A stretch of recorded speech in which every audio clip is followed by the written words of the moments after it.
Hello students, welcome to my channel. This is Gunjan Sharma. आज का जो वीडियो है वो सभी कॉलेज स्टूडेंट्स के लिए बहुत ही ज़्यादा हेल्पफुल एंड इम्पॉर्टेंट होने वाला है, क्योंकि इस वीडियो के अंदर हम बात करने वाले हैं how to get maximum results from less efforts in your college study.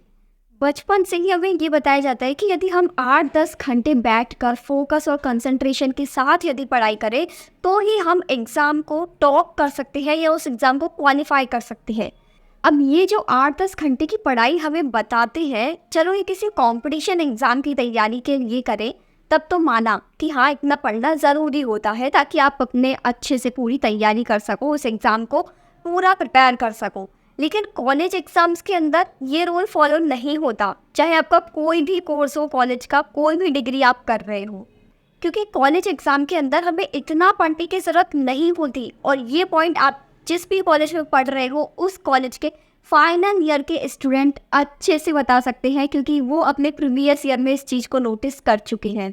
आपने अपने कॉलेज के अंदर ऐसे स्टूडेंट्स देखे होंगे जो कि सिर्फ 5-6 घंटे पढ़ते हैं या फिर केवल क्लास अटेंड करते हैं, उसके बाद कुछ भी नहीं पढ़ते। फिर जब लास्ट में एग्ज़ाम टाइम आता है उससे पहले वो थोड़ा अपना 1-2 महीने निकाल देते हैं उस एग्ज़ाम को देने के लिए, एंड देन इतने से में भी वो एग्ज़ाम को टॉप कर लेते हैं या फिर टॉप 3 के अंदर आ जाते हैं।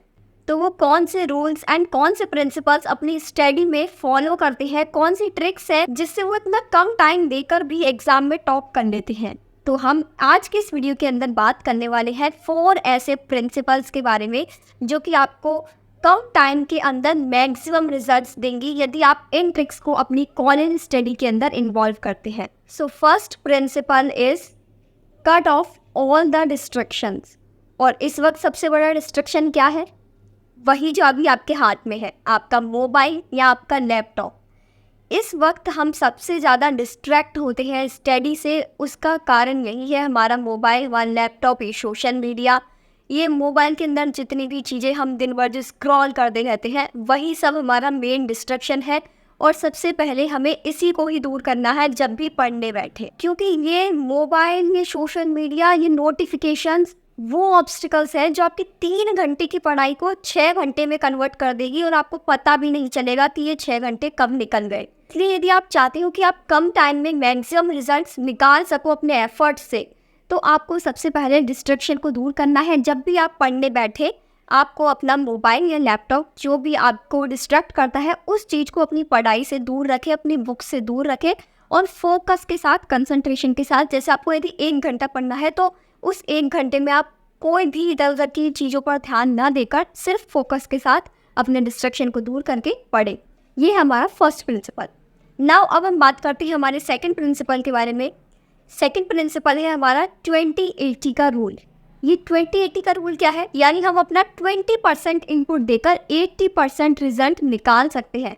अब आप सोच रहे होंगे ये कैसे पॉसिबल है? बिल्कुल पॉसिबल है, और एक्चुअली में इससे ही स्मार्ट स्टडी कहते हैं। इस पॉइंट के अंदर आपका जो कोर्स आप कर रहे हैं कॉलेज एग्ज़ाम के अंदर, चाहे आप कोई सी भी डिग्री कर रहे हो, सबसे पहले आपको उसका सिलेबस निकालना है और उस सिलेबस को एक बार तो आपको पूरा कंप्लीट कर लेना है। यानी आपको भले ही एक बार ये पता चल जाए कि सिलेबस के अंदर कौन कौन से चैप्टर्स हैं, चैप्टर के अंदर कौन कौन से टॉपिक्स हैं और वो क्या चीज़ हमें बता रहे हैं। एक बार आपको पूरा सिलेबस पढ़ लेना है, रीड कर लेना है, समझ लेना है, ताकि आपको पता चल जाए कि हाँ, ये चीज़ें मेरे सिलेबस के अंदर है। देन इसके बाद आपको निकालने हैं प्रीवियस ईयर के क्वेश्चन, एंड वो क्वेश्चन जो कि आपके टेस्ट में, असाइनमेंट में कॉलेज वालों ने दिए हुए हैं, क्योंकि ये वो कॉमन पार्ट है सिलेबस का जो कि आपके एग्ज़ाम के क्वेश्चंस का 80% कवर करते हैं। बहुत सारे ऐसे भी टॉपिक्स होते हैं सिलेबस के अंदर जो पूछे ही नहीं जाते, कभी केवल आपके पढ़ने के लिए सिलेबस में डाल दिए जाते हैं, और वो हमें पता चलता है प्रीवियस ईयर क्वेश्चन से कि इस टॉपिक से तो क्वेश्चन अभी तक एक बार भी नहीं पूछा गया, तो इसको हम स्किप कर सकते हैं क्योंकि इसके आने के चांसेस भी बहुत कम है। जब अब तक 4-5 साल से नहीं पूछा तो क्या पता है आगे पूछे या ना पूछे, तो ऐसे टॉपिक्स को हम स्किप कर सकते हैं। और ये चीज़ें हमें कब पता चलेंगी? जब हम अपने प्रीवियस ईयर क्वेश्चन या वो क्वेश्चन जो कि हमारे कॉलेज वाले हमें टेस्ट असाइनमेंट वगैरह में देते हैं, करने के लिए बता देते हैं कि हाँ, ये क्वेश्चन, ये टॉपिक तो आपको ज़रूर कर लेना है।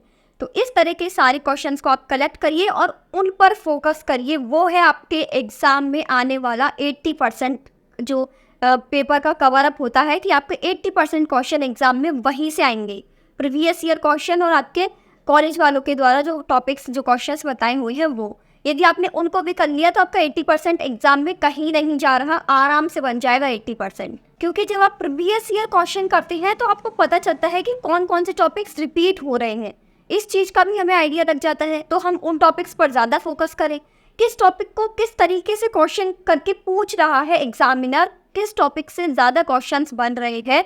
तो आप उस जो टॉपिक्स पढ़ेंगे ना अपने नोट्स के अंदर, बुक्स के अंदर, उसको आप फिर उसी तरीके से याद करेंगे जिस तरीके से एग्जामिनर आपसे पूछ रहा है आपके प्रीवियस ईयर क्वेश्चन के अंदर। तो उससे क्या होता है, आप केवल उसी तरीके से पढ़ रहे हैं, उतना ही पढ़ रहे हैं जितना आपके एग्जाम में आपको ज़रूरत है। स्मार्ट स्टडी, न कि हार्ड स्टेप। नाउ अब हम बात करते हैं हमारे थर्ड प्रिंसिपल ऑफ स्टडी के बारे में, जो कि है स्लॉट्स बनाकर पढ़ना। आप ऐसा नहीं कि लगातार 5 घंटे पढ़ लिए, लगातार 6 घंटे पढ़ लिए, इससे माइंड पर भी ज़्यादा प्रेशर पड़ जाता है। तो आप इसको छोटे छोटे पार्ट्स में डिवाइड कर लीजिए। जैसे आपने मान लीजिए मैंने 1 घंटा पढ़ लिया, 1.5 घंटा आप पढ़ने बैठ गए, देन उसके बाद 5-10 मिनट का ब्रेक दे लिया, फिर दोबारा आप 1-1.5 घंटा पढ़ने बैठ गए, देन फिर आपने छोटा सा फिर ब्रेक दे लिया। इस तरीके से आपका माइंड भी रिफ्रेश होता रहेगा और आपकी स्टडी भी कंटिन्यू, आप ज़्यादा टाइम तक पढ़ पाओगे रिफ्रेश माइंड के साथ।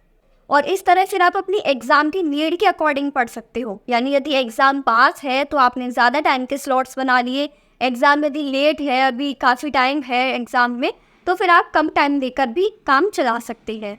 Now next and last principle है हमारा, give deadline to your work. इसके अंदर आपको क्या करना है, आपका जो भी पढ़ने का आपको पता चल गया कि कितना आपको पढ़ना है, क्या क्या पढ़ना है, उसको पार्ट्स में डिवाइड कर देना और फिर अलग अलग पार्ट्स के लिए एक डेडलाइन, एक फिक्स टाइम लिमिट आपको सेट करनी है कि मुझे इतने दिन में ये चैप्टर्स कंप्लीट करनी है या इतने टॉपिक्स मुझे कंप्लीट करनी है इस टाइम के अंदर। इस तरीके से जब आप टाइम लिमिट सेट करके अपने चैप्टर्स, अपने सिलेबस को डिवाइड कर दोगे तो आपका पूरा मैनेजमेंट आपके हाथ में होगा, आपको कितना पढ़ना है, कैसे पढ़ना है और कब तक पढ़ना है।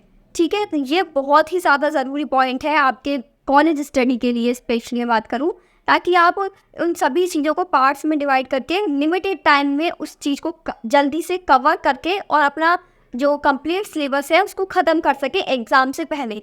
यदि आपने ऐसे ही उस चीज़ को टाल दिया कि कर लेंगे, इसको बाद में देख लेंगे, होएगा जो देखा जाएगा, तो वो ऐसे फिर वो लास्ट टाइम पर आप जल्दी जल्दी अपने माइंड को आखिरी दिनों में जब एग्ज़ाम का लास्ट टाइम होता है उस वक्त इतना प्रेशर डाल देते हो माइंड पर कि इसको एक साथ सब चीज़ें भर भर के दे दी, ये पूरी चीज़ आज ही कंप्लीट करनी है, ये एक सब्जेक्ट एक दिन में कंप्लीट करनी है। इस तरीके से ना करें, क्योंकि आपने भी ये चीज़ नोटिस करी होगी कि जब हमारे पास किसी प्रोजेक्ट या असाइनमेंट को कंप्लीट करने के लिए डेडलाइन दे दी जाती है कि तुम्हें 6 दिन के अंदर ये प्रोजेक्ट या असाइनमेंट कंप्लीट करके जमा कराना है, तो हमारे माइंड के पास वो डेडलाइन फिक्स रहती है कि हाँ, हमें 6ठे दिन से पहले उस चीज़ को कंप्लीट करके देना है, कैसे भी करके।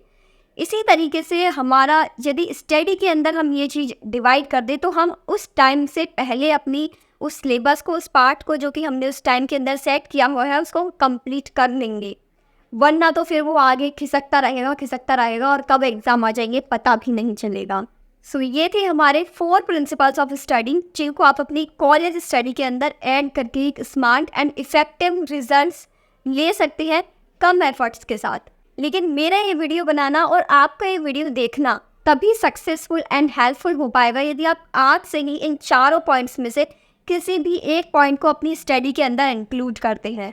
आई hope this video is helpful for you. Thank you for watching this video. Bye bye, take care, have a good day, and don't forget to subscribe this channel and like this video to get more content like this. Thank you for watching.